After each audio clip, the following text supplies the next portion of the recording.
Welcome, everybody, to another edition of the Pitch Podcast. This is Dale Ratcliffe with Codology, and a lot of you know us more through our product, which is Pitch CRM. I've got Matt Wade with me today and Danny Ray. Everyone. Hello. Hey, guys. So we've got a topic that I think is really near and dear to a lot of golf course operators' hearts out there we're going to be talking about. We're going to be talking about how to grow and own your database. And this is something we've got a lot of clients, not just here in the States, but around the world that use our software. And one of the real common things that we see is they struggle with getting the profiles into their system. They struggle with collecting that email information. So we want to talk with you about what we think are the 4 best ways for you to collect that information. And each one of them has some challenges to it. I've got my personal favorite of those 4 that I'm going to talk about. Actually, I kind of got 2 that I favor a little bit, I think, here.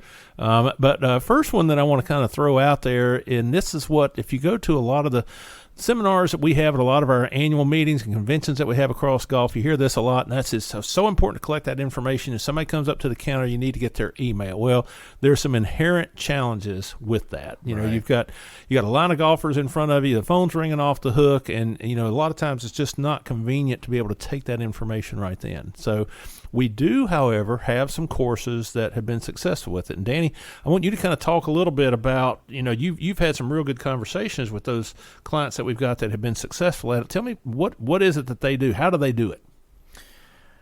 There are several different ways, but we'll start with this one. Joking earlier, one of our operators leaving the names out to protect the innocent, when I asked him, because he has, when I look at the tee sheet, which we can do straight through Pitch, I just see this tee sheet's just full, like every name, every email address. So I asked this gentleman, you know, how do you make that happen? And he said, well, don't forget, you know, they work for me. So you know, we joke and we laugh about that, but the truth is that he just simply sets that expectation that the way we do it at this golf course is when golfers come in, we make sure that we get their name on the tee sheet, we get their email address. And, you know, one of the reasons that he mentioned that, you know, I never really even thought about was safety. Yeah. Or if someone needs to get in touch with someone, we need to know who's on our golf course. But then that brought up the whole thing. We need to know who's on the golf course. But for our purposes and what we do with marketing, that one name, email address on the tee sheet for marketing purposes is limitlessly valuable, right? Because it allows us future marketing opportunities to people who we currently didn't even know. Right. So how many golf courses around the world have people walking in every single day or playing 2, 3, 4, 5, 6 times a year that wasn't the person who initially booked the tee time? Their information never gets put on the tee sheet or never even gets put in the database. They could represent hundreds of thousands of dollars collectively as a group of people that the golf course never knows who's coming and going. So when we were talking earlier, what I did was I looked at the value at a $40 round of golf. If you add 300, let's call it 300 email addresses to the database every single month, that's about 3,600 a year. Yeah. That group alone represents $144,000 in future remarketing opportunity if they just played one round of golf. Yeah. By themselves. With not bringing anybody. Yeah. Now break out your calculators and start doing that math. If you get more than 3,600 and or they bring someone that you also get into your database, now it's like what are those you know, expanding circles of exponentially. There you That's go. the word you're looking for. Yeah, good. Anytime David needs a big word, Matt, you jump in there and help him out. All right. Thank you for the big word. So yeah, it grows exponentially. Yeah. So if 3,600, and like I said before, that $288,000 very easily could be the low end number. I mean, the value of those people on the tee sheet, if they played 2, 3, 4 times, whatever they might, the future remarketing opportunity is insane. Yeah. However, if you never get it, then you never know. That's right. You don't have any chance. You don't have the opportunity to know that you got them back in. Yeah. Exactly. And that email address is the one direct communication line, that and a phone number, but one direct communication line with your customers. Whereas social media marketing, any other marketing type, you don't have that direct connection. Right. That's a really strong point there, Matt, too. And even if the phone, you can't pick up and call everybody directly, but you can with an email. Exactly. You could go out to them directly with an email. And with the technology we have these days, you can even tailor that so specifically to the recipient. I mean, that message can be so targeted to them based on, when they play, when they last played, all of the different data that we've got in that system. But it really comes back to that key of tying it into that transaction. It does. And if you look at historically, in my previous life and working for a big marketing company, golf courses were never a vertical that we went after. Yeah. Because historically, golf courses don't spend a lot of money in traditional advertising. Yeah. They're not buying billboards. They're typically not doing a whole lot of banner ads and, probably social media ads. Yeah, probably the most common. Social media is a good one, and to Matt's point, it's not as targeted. Social media is still kind of a blast type. Now you can do some filtering of who you're targeting on social media, but I still don't think it's as direct as what you could do because they with do email. say right now, regardless of what's going on in the world, the most direct way, to Matt's point, to any customer that's doing business with you is right through that inbox.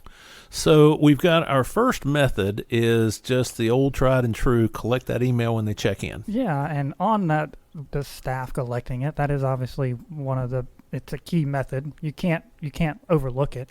But I'd like to throw out an alternative idea of, instead of whoever's checking them in at the counter, why not give your starter an iPad? Mm-hmm.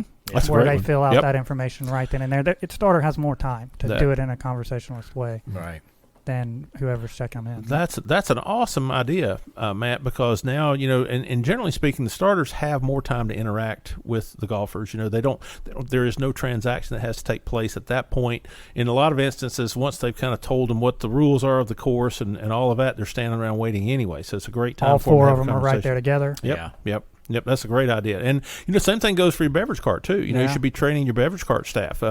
Our systems, and I think most of them out there do, if you have an iPad on your beverage cart, those staff members have direct access to the tee sheet as well. Yeah. You could incentivize them to go back in and backfill any information that they could get on those golfers. If you see, John Smith, and he's got 3 golfers that are guest, or whatever your default is in your system, train their starter and your staff to try to get those names of those additional golfers, so we can start marketing to them. I would say that, I like the idea of, my expectation as the owner operator is names and email addresses will be on the tee sheet. Yeah, we're going to get.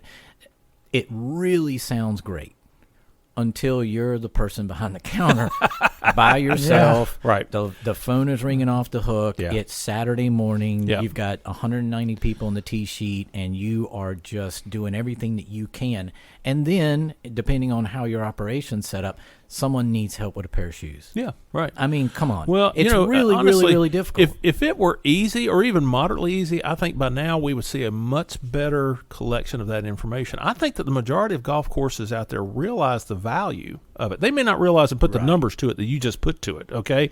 But they realize it's important that we collect that information. Yes. But it's also probably one of the most difficult tasks that we face to do it at the counter. Yeah. And I would say that if we always say this, is this something that you would like? Would you like every single owner and operator, every general manager, every golf pro would say, yes, we would like that. Right. But we have no clue how to do it. That's right. We don't know how to do it. We haven't figured it out. And even when they do, they're having problems incentivizing the staff, or to your point, it's too difficult for that. So you're going to get pushback. That's right. You're going to get pushback pushback when you're going from not requiring it to that's right. that the and there's ways you can use the you can use the whip, you can use the carrot and stick strategy, where you can even incentivize. Some of the MCOs do that. Some of the multi-course operators actually, they're very serious about getting all that information, and they have metrics where they measure the percentage of the tee sheets that have the names on them and email addresses attached to those, and they base some of their bonus incentives on that. Well, it's kind of part of optimization, right? Right, yeah. I mean, it really is. It's not just that you have X amount of tee times booked out of X number potential for the day. Yeah. Like there's more to it than that. That's exactly right. And particularly if you've got a strategy in place for remarketing to them. And especially if you got more than one golf course. Yeah, that's when it really becomes that's important. when it really Right. gets big. So let's move on to the second one. That one is a valid one, obviously. I think we should never lose sight of that, and we should always do it. And there's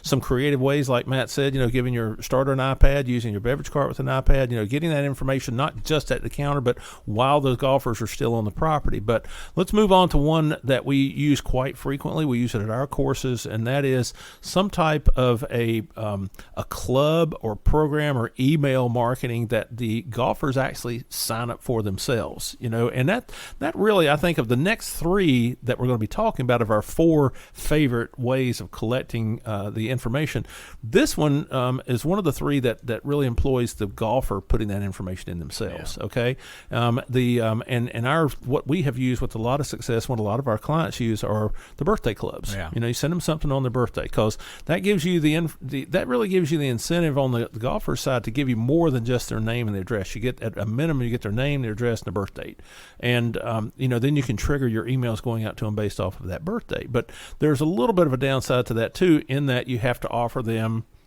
some sort of discount, some That's sort right. of promotion. Yes. However, that one person who's coming for their birthday round, say it's a free round of golf, like your courses, doesn't have to be that big of a discount, but they're bringing 2 or 3 other people Right. with them. That's Yeah. right. How many people are playing golf on their birthday by themselves? That's right. Yeah. Yeah, that's a really good And point. that was our strategy, when we first started doing and giving that. And we see, Danny, you can kind of talk a little bit more about this. We see other not quite as aggressive giveaways as what we do. We actually give green fees and cart fees, and they can redeem that within 10 days of their birthday. If their birthday is in our off season, we're even lenient. We let them use it in season. We're not real strict on that. But tell me some of the other things you see out there that people use for incentives. It really runs a gamut, from a free fountain soda or draft beer to buckets of range balls.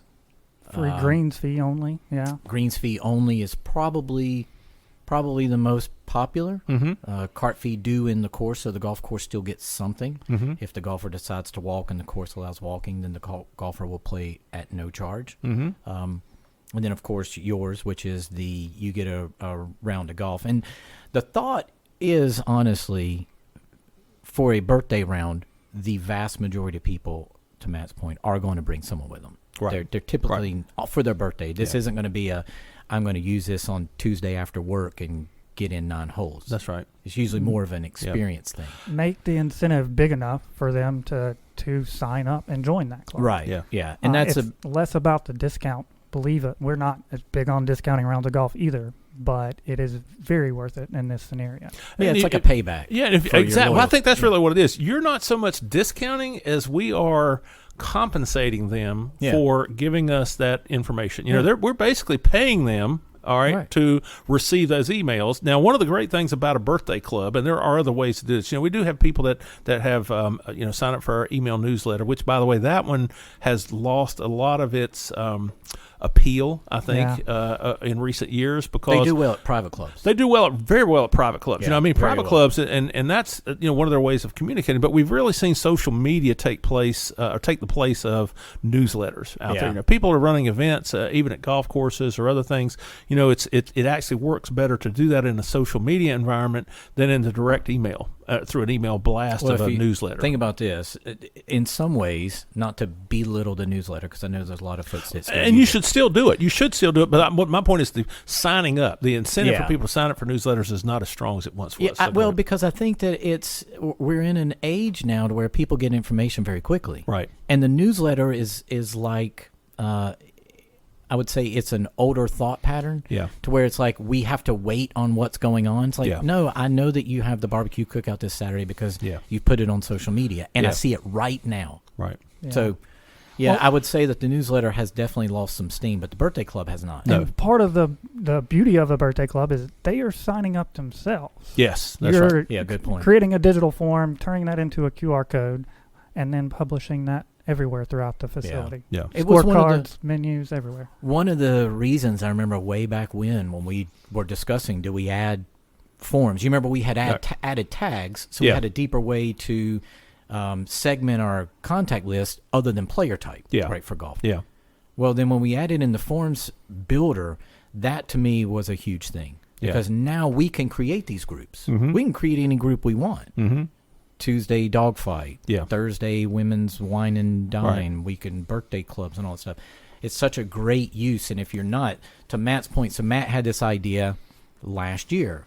It was brilliant. Simple and brilliant was, how do we get people to sign up for the birthday club besides sending it out in an email blast? Yeah. Right? Because Yeah. we want to use those more effectively than just Right, that. It's right. a good way to do it. Mm-hmm. But then Matt said, well, why don't we just use when we use Form Builder, why don't we just use the URL and put it in a clickable button there, and we can put in a QR code, and we just print out those posters for the golf courses and put them everywhere. Put them in the Right. snack bar, the restaurant, the golf shop, everywhere. Yeah. I'm like, brilliant. Yeah. And it works. It's worked. It's worked amazingly well. You know, and that's something too. If you've got something like a birthday club or our next the next method that we're going to be talking about, you know, the QR code. Do not underestimate the power of a QR code. People it's being very able to click simple. on that. Very simple. It's a And lot now easier. all the cameras. Yeah, now have well, the QR yeah. code and you know, functionality. I'll tell you one of the things that changed that. I was not a big proponent of QR codes. I liked them personally and everything, but people did not widely use QR codes. But you know, one of the things that changed that within the last 2 years, COVID, the menus. COVID and menus. Yeah. You know, Yes. people did not. QR codes weren't really widely accepted. You know, you didn't see a lot of. I've seen a remarkable increase in the use of QR It codes. is amazing. Because people now, every time they see a QR code, you'll see them pull the phone up. You know, Because and the it used usage to be almost died. It really had. Because the other thing too, you know, there was a time when QR codes were first coming out, we were first using a lot of them. You had to have a QR code reader. Correct. As a separate app on your phone. Now you Well, don't, now yeah. it's built into the camera, Yeah. you know, so it's a lot easier for people to use, and people are now much more accustomed to using it because if you ate out any during COVID, you know, you used the QR code to get that menu. There's I think even. you Oh, have go to- ahead, I Matt. think you have to use them intelligently too. Yeah. Like you Right. can't just blast them up That's for right. everything. Right. Just Yeah. here and there. Yeah. Kinda. But they've started using them in television shows as well. Yeah. Live broadcasts. Well, Right. they'll pause for a moment, Yeah. put the QR code up on the screen. Yeah. All you have to do is shoot it with your Yeah. phone, which is always within arm's reach. Yeah. That tells you how how strong it important, is. how Right. strong the QR code has become. Right. And the great thing about what most operators may not understand or not know is there are tons of places online that you can get QR codes at no charge. Oh yeah. They're Yeah. You can free. get generators You all over don't the have place. to pay Right. for free. it. Now, You know, well, there's a lot of them too. They're getting very creative with QR codes. You know, they're QR codes that even have logos embedded in them Yes. or Yeah. images Yeah. embedded in them. There's all kind of ways you can get creative with QR codes. So that's you know, our second way, which is using some type of a promotional thing like a birthday club that incentivizes the golfer, your target audience, to sign up and give you their information. I want to talk a little bit about the third way, which has really been for many years now an integral part of what we use at our golf courses, which is our loyalty program. Yes. Okay, so loyalty program is really kind of another extension of the birthday club. It's different in some ways because ours is actually a paid loyalty program. We charge them to join our, we call it a membership, but it really is just a loyalty program. We have a minimal, it's a minimal annual fee. You know, we charge $50. And for that, in exchange, they do get a discounted amount on every round that they play. They get some other incentives and everything for it. They get to earn loyalty points, which are kind of like frequent flyer miles. But one of the really strong things about that is we get that information. You know, when they sign up for that, they give us everything. You know, we get their name, their address, their phone number, their email address, you know, the birth dates. All of that information is brought in as a loyalty club member. So loyalty clubs or loyalty programs are very important. A lot of places do them and don't charge at all for them. You know, you can sign up for free. I think that one of the challenges is making sure if you use a loyalty program that you've got a really good strategy for what you're trying to achieve with it. Yes. You know, because if you're just doing a loyalty program to do a loyalty program, it's not going to be as successful. yeah. And I think it that's- just becomes like a discounted golf. All right, it becomes a discount That's program. it. You know, and Yeah. I'll tell you a great example. You know, there's a number of chains, and keeping with Danny's of, you know, not using names to protect the innocent. We got a number of grocery chains right here in our area that have these loyalty programs, and you can go in a lot of them. And if you get up to the counter and they say, "Do you have your loyalty card or whatever their, you know, MVP or whatever it might be?" card, okay, if you say no, they'll just pull theirs out and ring it up to give you the discount. Which completely defeats the purpose of the whole Absolutely thing. defeats the purpose, but the reality is, if you've got some type of loyalty program, there needs to be a little skin in the game. That's why I like to have them pay for it. If it's free and there's nothing out of their pocket for it, it does just become a discount program. Yeah, I think having to pay for it is key. Yeah. Is a huge part of that. But that's something, again, that goes against what a lot of our clients don't really like, the idea of charging for a loyalty program. And they give them for free, and that's fine. But again, coming back to our main point, loyalty programs can be a huge way of collecting that information. Yes. And they can be really simple. Yes, it really does does not have to be anything fancy. It could even be. We've seen loyalty programs that are really basically just punch cards. You play 10 rounds and get a round free. But it has to be, and this is I cannot stress this enough. It has to be digital. Yes, that's right. Yeah, absolutely right. Right. Yeah. And I know we laugh about Yes. that, but it can't be an actual punch card. Right. You need Right. it needs to be a digital punch card. And I'm gonna tell you, I'm showing my age here anymore. I don't even think about the physical punch cards anymore. I don't know if anybody's Right. using. No, We've got, and within our software and within the software that we use at our courses, we have what are in essence digital punch cards in there. Right. And that's what you do. You the sell those reason packages. Yeah. The reason behind the loyalty program from the operator's perspective should be, at minimum, to get more data. Yes, that's right. I mean, at worst, you're going to exchange out the loyalty program and you're going to give your frequent shoppers something, but in exchange, you get their information. Yeah. That you can then use to remarket to. And Danny, I think that you're skimming on something I think that's really important there too that we point out. The connection between collecting the data and the remarketing is obvious. Everybody understands the value of, hey, if I've got an email address, now I've basically got a free way that I can communicate with my clients, okay, and my golfers and my customers. I have the ability now to market to them. But there's another thing too that's really inherent in that, and that is taking that information and tying that customer to the transaction. Correct. We talk about this a lot internally here, because for us, and for those of you who are new to the podcast and new to our software and our philosophy, we're really based on the transaction. When that data capture happens is good, but we also have to really tie that to the transaction, because that's what really matters. Making that cash register ring is that's what the ultimate goal of any of our marketing efforts is, to get that transaction to happen. And so if we can tie that customer information to that transaction, it opens up all new worlds for us. And we can tie it to every transaction. And with the loyalty club, your customers want to give you, do you have my loyalty That's number right. in there? Yes, that's Yeah. exactly right, Matt. You're incentivizing them to make sure that they are tied to that transaction, because Yeah. that's how they they won't get. let you forget it. They Yeah. will not. They will insist that you add to theirs. Exactly. Well, I mean, we have at Ratcliffe, I've heard from golfers that refuse to go to other golf courses and play because they want to get their points. Absolutely Well, right. Yeah. I can tell you that there are certain restaurants that my wife and I go to that we frequent because we get points. You got points and you're earning And them. I yeah. earn those points, and I can see them online, Yeah. and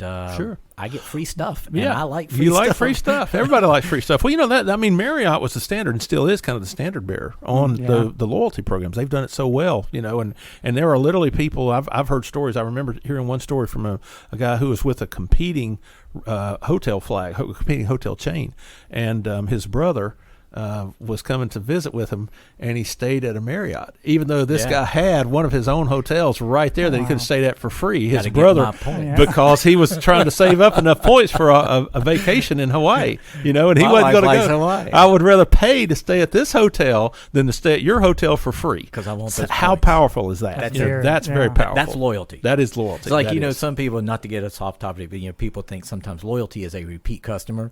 Loyalty is a customer that will not do business with anyone but you. That's right. That is loyalty, and that's what you're trying to achieve with the loyalty program. So let's talk about. We're getting long in our time here. Let's talk about our fourth and probably my favorite way of collecting the information. I do like the loyalty program, obviously, but this last one is something that anybody can implement. If you don't want to do the loyalty program, you're not limited by the number of people that sign up on this either. And Matt, tell them what is my favorite one. Online booking. online booking. Absolutely, yeah. And there's benefits in addition to collecting all that information online booking. You know, we're taking that workload off of our staff. They're not having to answer the phone. You're getting the entire amount of information from the golfers, and it's all done by them. So more accurate. You know, they're going to make sure that they get their email. It now. Yes, that's right. People are very used to online transactions anymore. Yeah. You know, and they like doing things online. You know, Yeah. I'll be honest. There's a lot of times I will go and I'll book like Open Table as opposed to calling the restaurant. And these are restaurants that I know, and I know the people there. A lot of times I'll go and try to do it on Open Table first, just because it's easier and it's simpler and it's just a more efficient way for I'm me to do not it. calling your restaurant. Exactly. You know what I mean? Yeah. There's so many options out there. Yeah. I'm just not, because I can book at a restaurant through one of those whatever online bookings. I can do it in 10 seconds. Yeah. And I'm done. Yeah. I don't get put on hold. I don't have to mess around with it. Right. I know it's done accurately. Yeah. I put the information in, and then, you know, we all went out to eat that night. And I put your information into the online booking, and they send you the confirmation, and I don't have to. Well, So how do we get more golfers book, or how does an operator get more golfers to book online? Well, I think you have to. It comes back to what Danny said earlier. You know, even though your staff members are your, they're your employees, you can still incentivize your golfers to go online, and that's what you Some have of to our do. clients have even required it. They Absolutely. won't Well, take a they tee are. time. Yeah, they will not book a tee time now, and I've seen a lot of variations of that too. You know, they won't book they will not book a tee time over the phone except same day. Yeah. You know, you can call on that day, and that's the only one. If you're calling today to try to book something tomorrow, they're going to tell you have to go to the website. You know. Yeah. And the real easy way to do it, and I'd say easy way, but this is something that has been done in almost every industry that's been very successful at mass conversions to online transactions, and that is make the online transaction cheaper. Yeah. Yeah. You know, now take note of what I just said there. I didn't say discount the online transaction. Right. I just said make it Make cheaper. it the Exactly. cheaper rate. You know, Yeah. because you can go up on your in-person booking. You know, I mean, on your in-person, somebody walking in or on the phone, and you can tell them. And that's what the airlines did. I mean, years ago, the airlines went to, you can call on the phone and make a booking, but guess what? It's $25 more. They will tell you, say, $25 per ticket surcharge for you to book over the phone. And Or they're you happy can to hang take up that right risk. now. You can hang up right now, and you can go to our website, and you can book and save that $25. We have an operator that started this over a year ago. There is a 10% fee added to your in-person or on-the-phone booking. I love it. I think And they that's will great. tell you when you call in, if you go online right now and book, you will save 10% Yeah. right now. Yeah, and that's how you do it. Guess what his online booking rate is? What is his percentage? I'm curious on that. 90% Wow. plus. Wow. Yeah. Yeah. Because they'll tell you on the phone. So you're telling me you still want to book and Yeah. pay the 10% Yeah. extra instead of hanging up and booking online. Right. I will email you the link to our website right Yeah. now, and you can save $7. Yeah, and that's a great way Every of doing time it. you play. That's a great way of doing it. You know, another way, and I kind of like this. I'm not sure which one I like better. Why not just go up 10% on your in-person bookings? You know, and don't even tell them. Yeah. That's it. You know, but just give them a 10% discount for your bookings online, and you can tell everybody you're always going to get a cheaper rate booking online. You're always going to get a cheaper rate booking online. Make it more than 10%. You know, make it 15%. Well, to that's book in always person. our message. Yeah, your exactly. Cheapest, your cheapest lowest rate will is always always gonna be online. on our website. Right. Now, and we're really kind of bumping up against the time limit here, guys. So I want to wrap this one up. We've given our what our favorite 4 methods are for growing your database.